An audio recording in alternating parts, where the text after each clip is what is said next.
மசாலாவை அம்மியில அரைச்சு அப்படியே தூக்கி எண்ணெயில போட்டு பொரிச்சு நம்ம அம்மா வறுத்தா ஒரு 100 வீட்டுக்கு மணக்கும் பாரு. அந்த மாதிரி கமகமகமகமகம சமைச்சு மண்டைய மாமனுக்கு வாழைய மருமனுக்கு நடு துண்ட உன் தம்பிக்கும் தனியா பொரிச்சு கொடுக்குற. எனக்கா இன்னைக்கு சமையல பின்னு பின்னு பின்ற. இதுலதான் உன் தம்பி மேல எவ்வளவு பாசமா இருக்குன்றத பாக்க போறேன். அத்தை நான் மீன் குழம்பு வைக்கிறேன் அத்தை. கொஞ்சம் இருந்தா வந்துடுறேன்.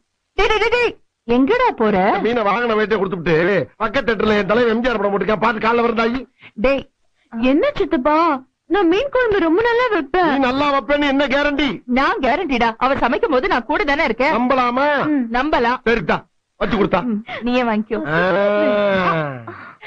அக்கா போயிட்டு ஒரு 5 நிமிஷத்துல வந்துருவா. 5 நிமிஷத்துல என்னடா பண்ண முடியும்? சரி கூட ஒரு 5 நிமிஷம் சென்று வர்றேன்.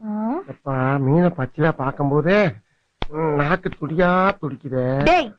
ஏன்டா பூனை கருவாடு கலையிற மாதிரி அலையிற? போடா போடா.